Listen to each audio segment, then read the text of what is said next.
My name is Chris, and I have the Record Store Day list. Let's go over it. Welcome to the Vinyl Attack.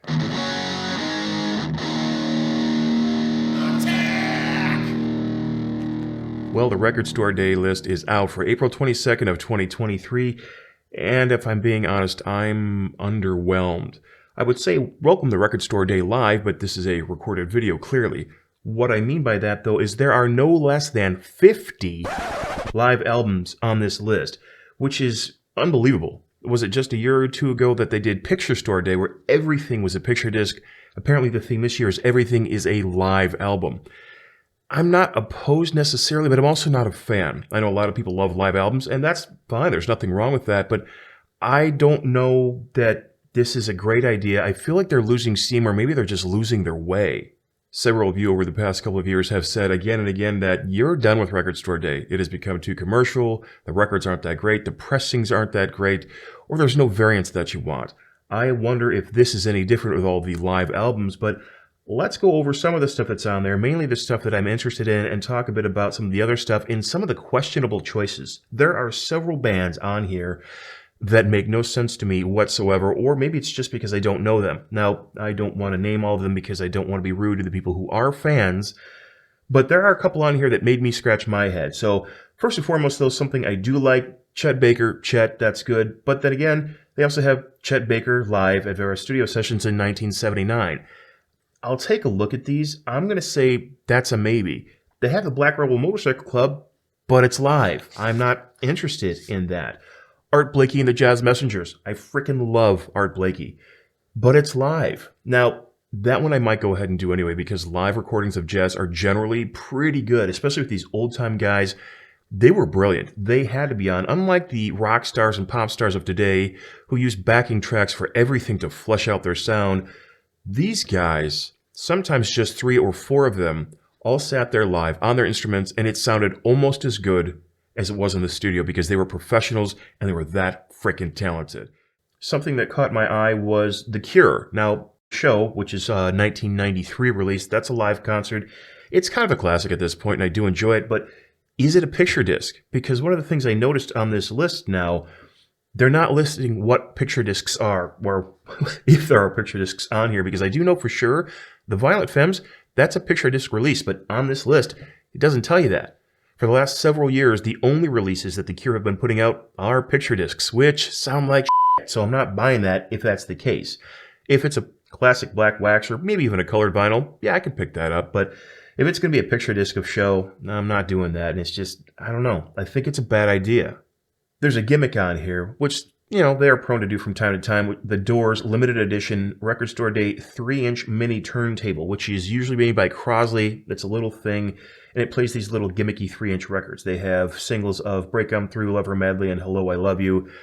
That's a hard pass for me. I'm kind of surprised that Rhino did that, only because Rhino Records has, in the past few years, put out some really excellent pressings and some really excellent records, but I try to look at that as they're getting in on it for the fun. They're not trying to be serious, because I believe these mini AA powered turntables, record players, they're not expensive. They're like, what, 30 or 50 bucks or something like that. And it's a gimmick, and it's made to be fun. It's a little memento you put on your shelf or you have in your office. So I don't fault them, but I'm going to take a pass on that. Now, Duran Duran, that is a 4-song EP, Carnival Rio, but I might do that because I don't know, I'm old and I like the classics like that. Bill Evans. I love Bill Evans, but this one isn't just a live concert like the Art Blakey is. This is live with TV and radio appearances in Denmark from 1965 to 1969. I'm going to take a look. I'm going to see, when I say take a look, I do further research. I get the list, I go through it immediately, do a brief research on what's coming out, and then I do a deeper dive to make sure that I'm going to get what I want, because I don't want to stand in line for hours and spend my money only to get home with a record that just didn't do it for me. Howlin' Wolf, but it's a live album. I do like Howlin' Wolf. I might look at that. This one really kind of bummed me out. Husker Du. They have some excellent stuff, and I believe Longhorn is supposed to be, or was, their latest release. I haven't followed them in a long time, so you can call me out on that. It's fine. But Tonight Longhorn is a live album, and I'm sure they sound great live. I just don't need a whole collection of live albums this year. Jesus Jones. Jesus Jones? I don't even know what to say about that, but they thought that would be a good idea to re-release that. Macho Man Randy Savage.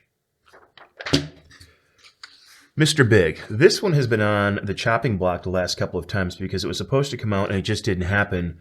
I'm definitely picking that up. Whether I stand in line for it or I just buy it on the aftermarket, that's the big question because I don't have, so far, it just doesn't feel like I have enough choices to want to go stand in line for hours to pick them up and take them home when I could just buy a couple of them on eBay and pay a little bit more. Or some of these, like the Mr. Big, I have a feeling there's going to be plenty of releases and I could probably go to Dearborn Music the day after or even later that day and pick it up there. Ennio Morricone, that's a maybe. I do like Ennio Morricone. The Pixies, I love the Pixies, but it's live. So I'm probably going to take a pass on that. The Pogues, I might look at the Pogues and see what I think about that as well. Queensryche is a classic favorite of mine, but it's Operation Mindcrime 2. Now, I have Mindcrime 1 on vinyl, so I'm not really worried about that. I believe I have an original and a re-release, so I'm not too concerned. And they had to go somewhere, and for me, this is going to be more rude than it needs to be, or than is intended. After Jeff Tate was out of the band, it's just not Queensryche anymore. And you can disagree with me all you want, and that's fine. You're entitled to your opinion. But after he was out, just call the band something else because that's not Queensryche. And that's okay. It's not that they're bad or they suck or anything like that, but I'm also not into them anymore. But Operation Mindcrime 2, probably a pass. The Ramones, Pleasant Dreams, the New York mixes. The Ramones could probably put out an album of them farting into microphones and I would buy it because they're the Ramones. So this is a definite for me.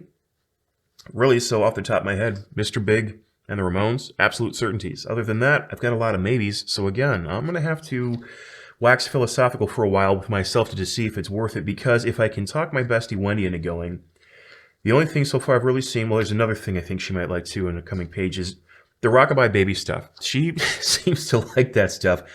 And this year, it is lullaby renditions of Queen. I don't know how I feel about that. I mean, because I know that it's meant to be fun, and I'm sure that it is. And I freaking love Queen. But if I can talk her into going with me, there's a chance I'll go stand in line to get the few records that I want. But Sisters of Mercy, the Reptile House, that's a maybe. That's a strong maybe. I do like Sisters of Mercy. I'm going to take a good look at that and see what I think. Soul Asylum brought back memories. I'm not that interested. Also, it's the NTA Unplugged, so essentially that's alive. It's the only thing on page 8 that I was even remotely interested in. The entire page is full of things that I just don't care about. Now, there might be a lot of things on there that you like, and that is not a knock on you, your tastes, or anything of the sort, because Alan Silvestri is on there. He's a brilliant composer. I love him, but the soundtrack to Summer Rental, the f*** am I going to do with that?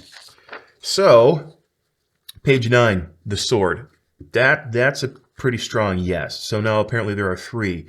Tangerine Dream. I love Tangerine Dream. But, say it with me, it's live. Probably a pass. Taproot's another one that I will probably go for because not only are they a pretty damn good band, but they're actually from Ann Arbor, Michigan, which is only 20 minutes, a half an hour tops from my doorstep. So supporting local guys, I might pick that up.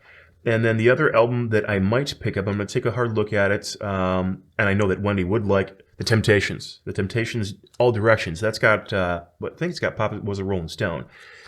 That's an 11-minute, almost 12-minute song. You cannot go wrong. That is so good. That has so much groove for days. It's a tough song lyrically as far as the subject matter is heavy, but man, that's just got groove to it. So that's a strong maybe on there.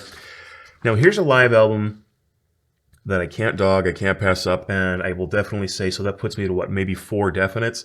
Van Halen live right here, right now. I was around when this came out. I wasn't at the concert, unfortunately. It's put out by Rhino, so it's going to be a quality pressing, almost certainly. It is a 4 LP set, and if you haven't heard live right here, right now, now this is a Sammy era, which I still think Sammy, well, he was definitely the better singer. Do you like the Van Hagar stuff over the Van Halen stuff? Whatever, man. I like them both. But they were firing on all cylinders during this tour. They were a well-oiled machine. And I think it is absolutely worth the money to pick that up if you like Van Halen and if you like records. Otherwise, why the hell are you here? The Verve Pipe, Villains. I cut my teeth on that because Brian Vanderrock is another local guy. And they had that popular hit Freshman. And when you're young and you're learning how to play guitar and the girls like that sort of thing, you play what the people want. And I learned it. And that album, though, diving in, I had an original. It might have even been an EP on cassette of all things. The original recording of that song was much more raw. It was just him and an acoustic guitar as far as I can remember. The Villains album version is more polished, and that's fine. I still want to get my hands on that original again because I've long since lost it because it was so good and it was just more visceral. It had more emotion, more feeling to me because it was so pared down. However, Villains, I have it on CD. I mean, I'll probably pick that up. So, okay, now I'm up to 6. I guess there's a half a dozen records. Funny how that happens to me every year. I say, I don't know if there's anything I want, but then I turn around and all of a sudden I'm spending $300 or whatever it's going to cost me. The Violent Femmes. It doesn't say it here, but it's a picture disc. And I would have liked it if it weren't for the fact that it's a picture disc. Muddy Waters, but live. Now that one, because I love Muddy so much, I might have to go after that because he was brilliant. And then Scott Weiland, 12 Bar Blues. I haven't heard that in a while, and I'm going to have to give it a solid listen before I really make up my mind. That's a strong maybe. I actually kind of miss Scott. I really liked him. It was a shame. Drugs seemed to get some of the best rock stars, and I know he could be a bit of a jerk, but I liked a lot of the stuff he did, especially the SDP stuff, the early stuff. Purple, to this day, is still one of my favorite, I want to call it maybe alt-rock, because they weren't a grunge band. Maybe alt-rock, I don't care what you call it. I like that. I would put that in my top 10, top 15. I can listen to that album front to back. There's not a bad song on the damn thing, and I like it a lot. And last but not least, Warren Zevon, The Wind. Again, that's a maybe, but that's just because of personal preferences. Those sorts of albums come down to money. How much money am I willing to spend? How much money do I have to spend? Because things are not cheap right now. And how many records can I take home? That's the list for me. I would love to hear, number one, are you going to go? Are you going to waste your time standing in line for this list? Because while I did come up with 6 strong contenders, at the same time, some of that stuff I already have either on CD or on my phone, or you can stream easy enough. The albums I really want, the records I really want, there's probably only 3 or 4 I absolutely really... The Mr. Big, probably Van Halen for sure. I don't know, man. Are you going to stand in line? I know a lot of you are going to say no. Why not? Let me know in the comments what you think about the records. Are you going to stand in line? What are you going to get if you are going to stand in line? Has it sauce this way? That's about it. I will be back next week for another review, and I want to thank all the patrons on Patreon who continue to support this channel. Thanks to you for stopping by to watch, and I look forward to next time. Jesus Jones?